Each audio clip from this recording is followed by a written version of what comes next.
नमस्कार दोस्तों, स्वागत है आप सभी का। दोस्तों सीपीसीटी के इम्पोर्टेंट टॉपिक में आज की जो हमारी क्लास होने वाली है, ये वाली क्लास हमारी रहेगी सॉफ्टवेयर के ऊपर। किसके ऊपर रहेगी? सॉफ्टवेयर के ऊपर।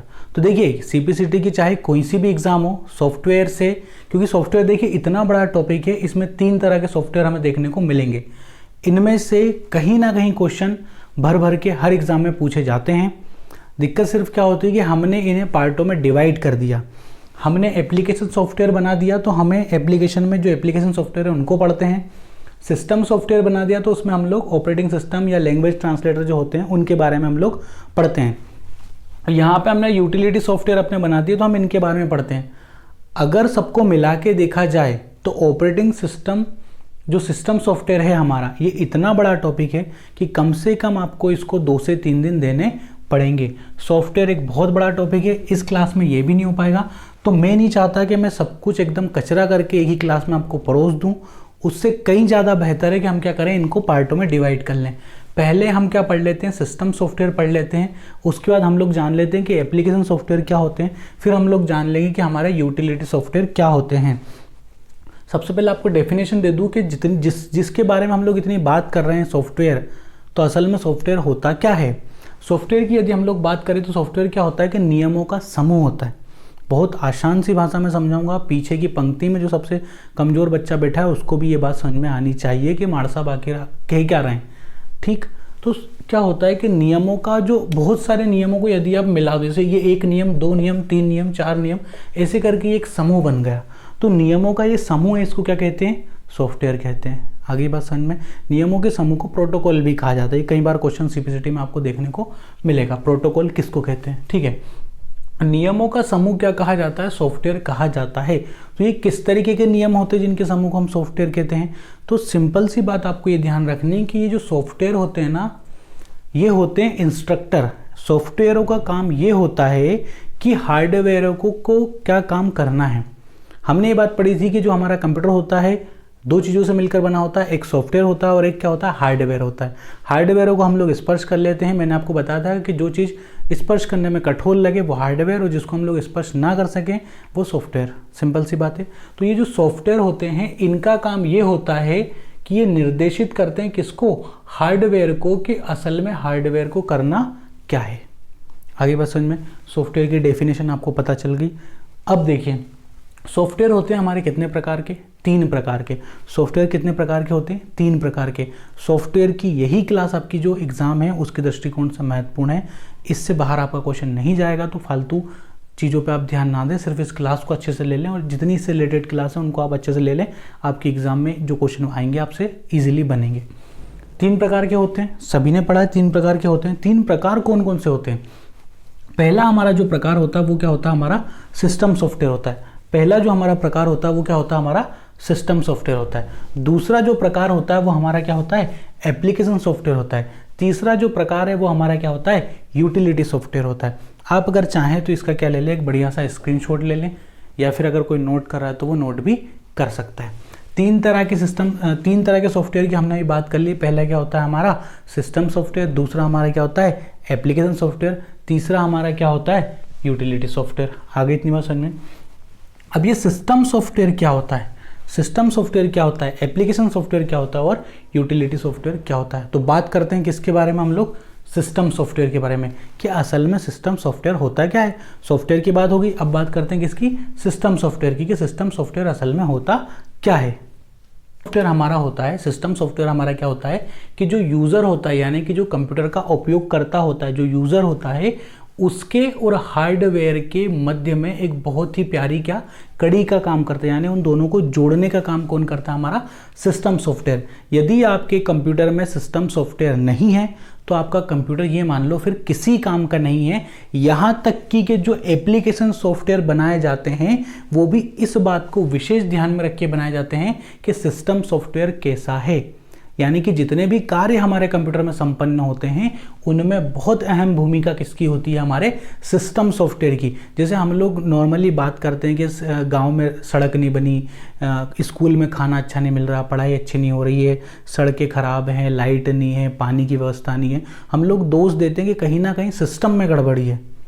बोलते ना हम लोग इस बात को कि सिस्टम अगर दुरुस्त होता तो सारी चीज़ें बढ़िया होती। तो जो आधार है वो क्या है, हमारा सिस्टम है। अगर सिस्टम मजबूत होगा तो जितने हार्डवेयर यानी कि जितने लोग काम कर रहे हैं वो भी क्या होंगे, बढ़िया तरीके से कार्य करेंगे। जैसे हम लोग दिल्ली की बात करें तो केजरीवाल ने सिस्टम को दुरुस्त किया, वहाँ की एजुकेशन ठीक हो गई, वहाँ का मेडिकल जो है वो ठीक हो गया, वहाँ की सड़कें ठीक हो गई, सब कुछ इस सिस्टम की बात है। कुल मिला के एग्जाम्पल सिस्टम है। सिस्टम मूलभूत इकाई आप कह सकते हैं। सिस्टम दो तरह के होते हैं। सिस्टम सॉफ्टवेयर कितने प्रकार के होते हैं, दो प्रकार के होते हैं। एक होता है हमारा ऑपरेटिंग सिस्टम, दूसरा हमारा क्या होता है, लैंग्वेज ट्रांसलेटर। ऑपरेटिंग सिस्टम क्या होता है और लैंग्वेज ट्रांसलेटर क्या होता है, इस पर बात करेंगे। इससे पहले अब हम लोग बात कर लेते हैं किसकी, एप्लीकेशन सॉफ्टवेयर की। सिस्टम सॉफ्टवेयर की बात होगी, अब बात कर लेते हैं एप्लीकेशन सॉफ्टवेयर की। तो असल में जो एप्लीकेशन सॉफ्टवेयर होते हैं, देखिए एप्लीकेशन जो होता है इसका शॉर्ट फॉर्म ही बन के क्या बनता है, ऐप बनता है। क्या बनता है, ऐप बनता है। जैसे व्हाट्सअप, फेसबुक, इंस्टा, ट्विटर, जितने भी हमारे जो ऐप होते हैं, यूट्यूब वगैरह सब ऐप होते हैं, ये एप्लीकेशन का ही शॉर्ट फॉर्म होता है। ठीक, आगे इतनी बात समझ में। एप्लीकेशन सॉफ्टवेयर क्या होता है कि इसको निर्माण ही किसी एक विशेष पर्टिकुलर कार्य को करवाने के लिए ही किया जाता है। यानी कि हर एप्लीकेशन सॉफ्टवेयर का अपना एक विशेष कार्य होता है। फॉर एग्जांपल हम लोग बात करते हैं जैसे वर्ड प्रोसेसर की। वर्ड प्रोसेसर में आपका MS वर्ड आ जाएगा, ठीक है। अब MS वर्ड का हमें पता पर्टिकुलर एक काम है कि लेटर टाइप करना हो, नोटिस बनाना हो, यानी कि वर्ड से संबंधित जो काम है वो हमारे हम वर्ड प्रोसेसर में देखेंगे। फिर बात आती है किसकी, स्प्रेडशीट की। अब हम सबको पता है कि स्प्रेडशीट, शीट एक्सेल है ना। उसके बाद देखिए यहाँ पे लिखा हुआ है अकाउंटिंग। अकाउंटिंग यानी कि टैली। प्रेजेंटेशन यानी कि हमारा जो PPT पावर पॉइंट पे हम लोग बनाते हैं प्रेजेंटेशन है। तो यहाँ से कुल मिला के एक ही परिभाषा निकल के आ रही है कि जो ये एप्लीकेशन सॉफ्टवेयर होते हैं ये एक विशेष पर्टिकुलर कार्य को करवाने के लिए बनाए जाते हैं। चलिए आगे देखते हैं। फिर क्या होता है, यूटिलिटी सॉफ्टवेयर। अब यूटिलिटी का मतलब होता है कि मदद करना, थोड़ी सी बाहर से मदद करना। ये सॉफ्टवेयर ऐसे होते हैं जो हमारे कंप्यूटर को बाहरी मदद प्रदान करते हैं, है ना। जैसे एंटीवायरस हो गया, ये लिखा है यहाँ पे एंटीवायरस। अब वायरस अगर कंप्यूटर में घुस गया है तो उससे लड़ने के लिए किसकी मदद हमें चाहिए होगी, एंटीवायरस की चाहिए होगी। वेकअप प्रोग्राम सभी को पता है, फाइल मैनेजर, ये सब क्या है हमारी यूटिलिटी, कहीं ना कहीं ये हमारी क्या करते हैं, मदद करते हैं। इसीलिए क्या कहलाते हैं, हमारे यूटिलिटी सॉफ्टवेयर कहलाते हैं। तो ये तीन तरह के हमने सॉफ्टवेयर यहाँ पे पढ़ ली। ये बेसिक था सॉफ्टवेयर का कि इससे निचला क्वेश्चन यहाँ से बन नहीं सकता, और जो डिटेल में जो क्वेश्चन आते हैं वो भी यहीं से बनते हैं। अब किसी से क्या है कि सीधा सिंपल सा क्वेश्चन आ गया कि बताओ एंटीवायरस किस तरह का सॉफ्टवेयर का उदाहरण है। अब उन्होंने सिर्फ इतना पढ़ा है कि वायरस को ख़त्म करने के लिए कंप्यूटर में एंटीवायरस डाला जाता है और बात ख़त्म। ये भी तो पता होना चाहिए ना कि यूटिलिटी सॉफ्टवेयर का ही एक रूप है क्या, एंटीवायरस। आई बात समझ में। एग्जाम्पल से क्वेश्चन आया कि MS वर्ड किसका एक प्रकार है, तो MS वर्ड वर्ड प्रोसेसर का एक प्रकार है। वर्ड प्रोसेसर वर्ड से संबंधित काम होते हैं, एक्सेल में स्प्रेडशीट से संबंधित काम होते हैं, ठीक है। तो ये एक तरह का हमने पूरा यहाँ पे पढ़ लिया। अब हम लोग बात कर लेते हैं किसकी, अपने ऑपरेटिंग सिस्टम रह गया था। ऑपरेटिंग सिस्टम की हम लोग बात कर लेते हैं कि असल में ऑपरेटिंग सिस्टम क्या होता है और ऑपरेटिंग सिस्टम कैसे कार्य करता है और ऑपरेटिंग सिस्टम कितने प्रकार का होता है। चलिए ऑपरेटिंग सिस्टम के बारे में। तो ऑपरेटिंग सिस्टम हमने अभी बात की थी कि सिस्टम सॉफ्टवेयर जो होता है, सिस्टम सॉफ्टवेयर दो प्रकार का होता है। एक हमारा क्या होता है, ऑपरेटिंग सिस्टम, दूसरा हमारा क्या होता है, लैंग्वेज ट्रांसलेटर होता है।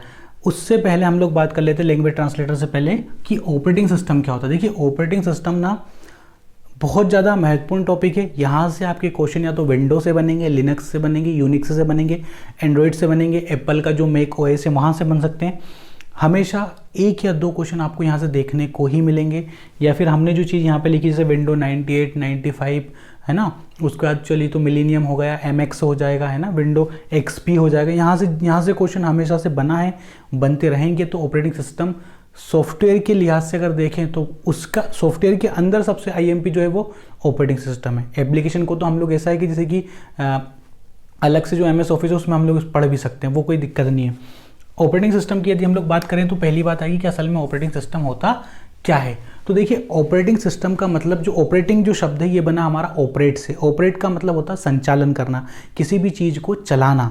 तो जब भी हमारे कंप्यूटर में हम लोग किसी कार्य को क्रियान्वित करते हैं तो उसके लिए विभिन्न प्रकार के जो दिशा निर्देश होते हैं, उन निर्देशों को संचालित करने का जो काम करता है वो हमारा ऑपरेटिंग सिस्टम करता है। या फिर यूँ कहें कि अगर किसी कार्य को करवाने के लिए सबसे ज़्यादा आवश्यकता किसी चीज़ की पड़ेगी तो वो पड़ेगी हमारे ऑपरेटिंग सिस्टम की। कि अगर ऑपरेटिंग सिस्टम ठीक तरह से वर्क नहीं करेगा तो जो हमारा जो हार्डवेयर है और हमारे जो एप्लीकेशन है उन दोनों के बीच में क्या होती है, एक जो सामंजस्य जो बनना चाहिए वो सामंजस्य नहीं बनेगा यदि हमारा ऑपरेटिंग सिस्टम ठीक से कार्य नहीं करेगा। तो हमने यहाँ पे लगभग कितने 8 तरह के ऑपरेटिंग सिस्टम अपने लिखे हैं।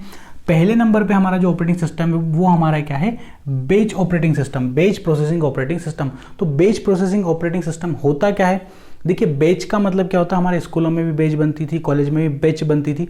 बैच का मतलब होता है कि एक पर्टिकुलर तरह के लोगों को एक समूह में एकत्रित करना, है ना। जैसे 9th की बैच है तो 9th के बच्चे हो गए उसमें, या फिर कॉमर्स की बैच है तो कॉमर्स के बच्चे ही मिलेंगे, मैथ वाले उसमें नहीं जा सकते। तो बैच का मतलब होता है एक तरह के जो डाटा वगैरह जो है उनको एक पर्टिकुलर बैच में रख के उनका कार्य को क्या करना, कंप्लीट करना। ये किस में आ जाता है, हमारा बैच ऑपरेटिंग सिस्टम में आ जाता है। यहाँ पे हमने इसकी बात कर ली, ठीक है। एक ही प्रकृति के जो कार्य होते हैं उनको संगठित करके एक समूह में क्या होता है, इसमें रखा जाता है, ठीक है। इसके लिए क्या होता है कि बैच मॉनिटरिंग सॉफ्टवेयर का प्रयोग किया जाता है, किसमें, बैच प्रोसेसिंग ऑपरेटिंग सिस्टम है। चलिए आगे देखते हैं मल्टी प्रोग्रामिंग। मल्टी प्रोग्रामिंग का मतलब जैसे मल्टी शब्द से जो बना है, मल्टी का मतलब क्या होता है, जब एक कार्य को एक व्यक्ति करे तो सिंगल होता है, अगर उसी कार्य को बहुत सारे लोग कर सकते हैं तो फिर वो क्या हो सकता है, जैसे एक व्यक्ति होता है उसमें बहुत सारे कार्य करने की क्षमता होती है, वो क्रिकेट भी खेल सकता है, फुटबॉल भी खेल सकता है, बैडमिंटन भी खेल सकता है, तो हम लोग बोलते हैं ना वो तो मल्टी टैलेंटेड है। मैथ भी है, रीजनिंग भी है, कंप्यूटर भी है, हिंदी भी है, सब आती है, तो बोलते हैं मल्टी टैलेंटेड है। तो इस तरह का ऑपरेटिंग सिस्टम है ये, जिसको क्या कर सकते हैं, एक मतलब बहुत सारे कार्यों को एक साथ करने में ये क्या होता है, सक्षम होता है। इसीलिए इसको कहा गया है, देखिए मल्टी प्रोग्रामिंग, यानी कि एक साथ कई प्रोग्रामों को ये क्या कर सकता है, कार्य को कर सकता है। फिर क्या आ जाएगा हमारा, मल्टी शब्द को आपको ध्यान रखना, देखिए पहले शब्द से ही आपका पूरा काम यहाँ पे क्या हो जाएगा, खत्म हो जाएगा। हमने सबसे पहले बात की किसकी, बैच की। बैच में एक ही तरह के, एक ही प्रकृति के जितने लोग हैं सबको एक ही बैच में डाल दो, वो क्या हो जाएंगे, हमारा बैच प्रोसेसिंग ऑपरेटिंग सिस्टम हो जाएगा। ओएस का मतलब क्या होता है, ऑपरेटिंग सिस्टम। कई बार इसी से कन्फ्यूजन क्रिएट हो जाती है कि भाई साहब ओएस का मतलब क्या होता है, हमने तो ओएस पढ़ा ही नहीं। तो ओएस ही ऑपरेटिंग सिस्टम का शॉर्ट फॉर्म है, ठीक है। तो बैच प्रोसेसिंग ऑपरेटिंग सिस्टम है ना। फिर क्या हो जाएगा, मल्टी प्रोग्रामिंग की हमने बात ही कर ली, यानी कि एक साथ कई सारे प्रोग्रामों को संपादित करना मल्टी प्रोग्रामिंग हो जाएगा। उसके बाद टाइम शेयरिंग। टाइम शेयरिंग क्या होता है, टाइम शेयरिंग में क्या होता है, इसमें एक ही ऑपरेटिंग सिस्टम पे कई सारे जो उपयोगकर्ता हैं वो अपने कार्य को संपादित कर सकते हैं। आई बात समझ में। इसके बाद हम लोग बात कर लेते हैं किसकी, रियल टाइम ऑपरेटिंग सिस्टम की। बहुत IMP real time operating system. देखिए ऑपरेटिंग सिस्टम का जो एक तर्क दिया जाता है कि आपका ऑपरेटिंग सिस्टम इसी बात से पता लगेगा कि कितना अच्छा है कितना बुरा है, जबकि वो अपने कार्य को उसकी जो तय समय सीमा है उसके भीतर ही वो कर दे। यानी कि हमने जो उसको समय निर्धारित किया है, यदि वो उस समय के अंदर ही अपने कार्य को संपादित कर दे तो वो उतनी ही अच्छी क्वालिटी का माना जाएगा। तो इसमें क्या होता है, देखिए कई प्रकार के कार्यों को करने के लिए टाइम की बहुत क्या होती है, एक महत्व होता है टाइम का। अगर समय सीमा के अंदर कार्य नहीं हो रहा है, हमने पहला वर्क दिया वो समय सीमा के अंदर नहीं हो रहा है, तो जाहिर सी बात है जो दूसरा वर्क है वो डिले होना ही है, वो लेट हो गई सही। तो टाइम की बहुत क्या होती है, कीमत होती है, खासकर तब जब बड़े ऑपरेशन जैसे कि कुछ जैसे हमें उपग्रह वगैरह छोड़ने हो, जहाज वगैरह में, सबमरीन वगैरह, इन सब जगहों पे जब बहुत बारीक बारीक से समय भी मायने रखता है ना। जब सैटेलाइट वगैरह छोड़ दो तो एक मल्टी सेकंड भी बहुत मायने रखता है, वहाँ की बातें हैं ये। तो वहाँ अगर आपसे क्वेश्चन पूछे कि रियल टाइम ऑपरेटिंग सिस्टम का एक सबसे बढ़िया उदाहरण तो लिनक्स एक तरह का क्या है, रियल टाइम ऑपरेटिंग सिस्टम है, याद रख लो, इसको नोट कर लो भले। फिर क्या जाएगा हमारा single OS, single operating system. क्या होता है कि जिस तरह से हमने पर्सनल कंप्यूटर अपने बनाने स्टार्ट कर दिए, सभी के पास अपना अपना क्या होता है, पर्सनल कंप्यूटर होता है सबके पास, है ना। तो अब जब पर्सनल कंप्यूटर बनने लगे तो जाहिर सी बात है कि सबको अपना अपना पर्सनल ऑपरेटिंग सिस्टम भी चाहिए, यानी कि सबको एकल ऑपरेटिंग सिस्टम भी चाहिए, सिंगल ऑपरेटिंग सिस्टम अपना चाहिए। तो इसमें क्या किया है कि जो हमारी माइक्रोसॉफ्ट कंपनी है उसने कदम आगे बढ़ाया और उसने क्या बना दिया, एक सिंगल ऑपरेटिंग सिस्टम बना दिया, मतलब MS DOS, यानी कि माइक्रोसॉफ्ट डिस्क ऑपरेटिंग सिस्टम। उसने अपना डोज बना दिया एक सिंगल ऑपरेटिंग सिस्टम। यहाँ से भी क्वेश्चन आ जाएगा कि जो MS DOS है किस तरह का अपना ऑपरेटिंग सिस्टम है, बताइए। तो आपको ये चीज़ें पता होना चाहिए। रियल टाइम में क्या हो जाएगा, हमारा लिनक्स हो जाएगा। लिनक्स क्या एक तरह का रियल टाइम ऑपरेटिंग सिस्टम है। सिंगल OS यानी कि सिंगल ऑपरेटिंग सिस्टम में क्या होता है, हमारा MS DOS हो जाएगा, है ना, माइक्रोसॉफ्ट डिस्क ऑपरेटिंग सिस्टम। चलिए आगे देखते हैं multi user operating system. Multi user operating system ये क्या होता है, मल्टी यूजर ऑपरेटिंग सिस्टम क्या होता है। Operating system. तो देखिए मल्टी यूज़र ऑपरेटिंग सिस्टम में क्या होता है कि इसमें एक ही कंप्यूटर पे बहुत सारे यूज़र एक ही डाटा को क्या कर सकते हैं, प्रोसेस कर सकते हैं। ध्यान से सुनना मेरी बात, multi user operating, multi user बहुत सारे उपयोगकर्ता, यूज़र का मतलब जो कंप्यूटर का उपयोग करता है वो क्या कहलाता है, यूज़र। मल्टी का मतलब बहुत सारे, तो बहुत सारे कंप्यूटर के उपयोगकर्ता क्या कर सकते हैं, एक ही डाटा पे, एक ही कंप्यूटर पे किसी भी एक ही डाटा को प्रोसेस भी कर सकते हैं, उस पर कार्य अपना इजीली कर सकते हैं, है ना। क्या ये, तो ये हमारा क्या हो जाएगा, मल्टी यूज़र ऑपरेटिंग सिस्टम हो जाएगा। फिर क्या आ जाएगा हमारा एम्बेडेड ऑपरेटिंग सिस्टम। तो ये वैसे इतना ज़्यादा इंपॉर्टेंट है नहीं, पर इसका एक एग्जांपल मैं आपको सबसे बढ़िया बता देता हूँ कि जो ओवन होता है हमारा, ओवन नहीं, माइक्रोवेव जो हमारा होता है, या हमारी जो वॉशिंग मशीन जो होती है उसमें इस तरीके की चीज़ें आती हैं, या फिर इलेक्ट्रॉनिक वॉच जो होती है वो इसमें यूज़ हमारी होती हैं। फिर क्या जाएगा हमारा सबसे IMP, open close source operating system. Linux को जब हम पढ़ते हैं वहाँ हम ये बात कहते हैं लिनक्स किस तरह का ऑपरेटिंग सिस्टम है, तो हम बात करते हैं कि लिनक्स एक तरह का ओपन सोर्स ऑपरेटिंग सिस्टम है, करते हैं ये बात। पर आज हमने एक और नई चीज़ सीखी कि लिनक्स क्या है, एक रियल टाइम ऑपरेटिंग सिस्टम भी है। तो अगर लिनक्स, देखिए ओपन की तो हमने बात कर ली, फिर क्लोज्ड सोर्स ऑपरेटिंग सिस्टम कौन कौन से होते हैं, क्लोज्ड कौन कौन से होते हैं। तो क्लोज्ड में आपका क्या आ जाएगा, हमारा ये विंडो जितने भी बनाता है ये सब क्या हो जाएंगे, हमारे क्लोज्ड में हो जाएंगे।